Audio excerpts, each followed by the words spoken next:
appreciate that. Mr. Gallagher is recognized for 5 minutes. Thank you. General McKenzie, the Washington Post reported on August 28th that the Taliban offered to allow the U.S. military to take responsibility for security in Kabul. Did you meet with Mullah Baradar to discuss such an offer? I met with Mullah Baradar in Doha on 15 August to pass a message to him that we were withdrawing, and if they attempted to disrupt that withdrawal, we would punish them severely for that. But did he offer to allow you to have security over all of Kabul? Not as part of that conversation, he said, well, why don't you just take security for all of Kabul? That was not why I was there. That was not my instruction, and we did not have the resources to undertake that mission. Did you convey the offer, however, to the president? The offer was made in the presence of the President's Special Representative to Afghanistan. Do you know if the SRAP conveyed it to the president? I don't know, but it was conveyed to my chain of command. So who made the decision to turn down the Taliban offer to allow the U.S. military to secure Kabul and put the safety of our troops in the hands of the Taliban? I did not consider that to be a formal offer, and it was not the reason why I was there, so I did not pursue it. So if someone actually made a decision, that would have been me. So we don't know if it was conveyed to the president. We don't know. I do know it was conveyed to my chain of command. Okay. What do you, in military terms, what do you call the retreat of military forces under security provided by and with the permission of enemy forces? Don't know. I've never done one of those operations. I think you just did one of those operations. I disagree. You disagree. So you Yes. did not withdraw forces from Afghanistan after a negotiation with the Taliban? That is correct. We did not do that. Okay.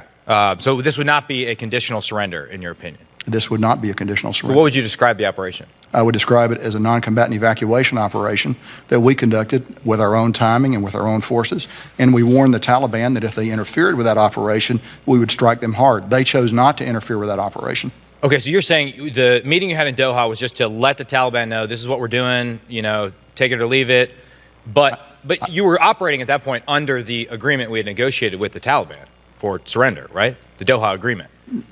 I was there to tell the Taliban that we were conducting a non-combatant evacuation operation. But wait. A NEO, by DoD definition, does not definitionally include the evacuation of combatants.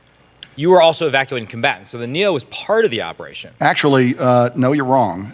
When I met with the Taliban on 15 August, we had completed the withdrawal operation. Further forces that went in were forces that were core to the NEO operation. And in fact, DoD doctrine would include the insertion and extraction of combatant forces as part of a NEO operation. But what do we call the withdrawal of combatants, whether it happened before? It can be called a retrograde. It could be called a withdrawal. Was it in your orders, though? What were you tasked with doing?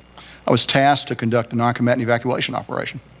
Which you just said happened after you had withdrawn forces. Largely, that's correct. Okay. And you didn't get tasking, what did the tasking to withdraw the forces call that operation? I would have to go back and take a look at it. I believe it was a withdrawal. Withdrawal. Okay. Which I believe the definition is a repositioning of forces. I would call it a conditional surrender. I guess we'll have to check the dictionary definition on that. Just to go to something that General Milley said before, has Al-Qaeda sworn bayat to the Taliban?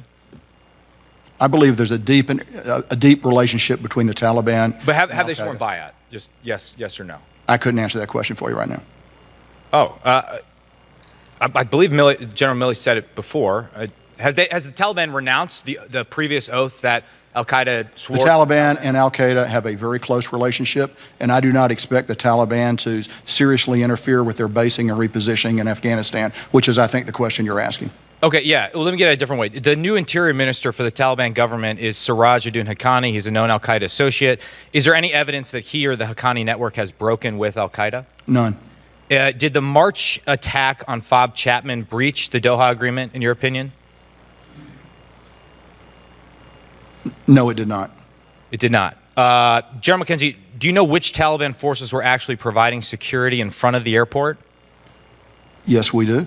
Was it Badri 313?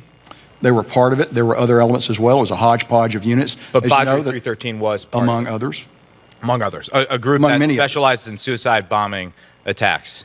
Had the suicide bomber been in prison, I think you suggested to Congresswoman Hartzler that the suicide bomber might have been in prison in Bagram before. Do we know? I don't recall suggesting that. Okay. So do we know whether he had been? We are still working very hard to find out where the suicide bomber came from. Did we have an opportunity to take him out prior to the suicide bombing attack? We did not. We did not have an opportunity to take him out. And just finally, does the over-horizon posture that we're now adopting, will that be more or less difficult now that we are out of the country? I've said on the record it will be very difficult to do. It is not impossible to do. Okay, thank Gentleman's you. time has expired. Mr. Kim is recognized.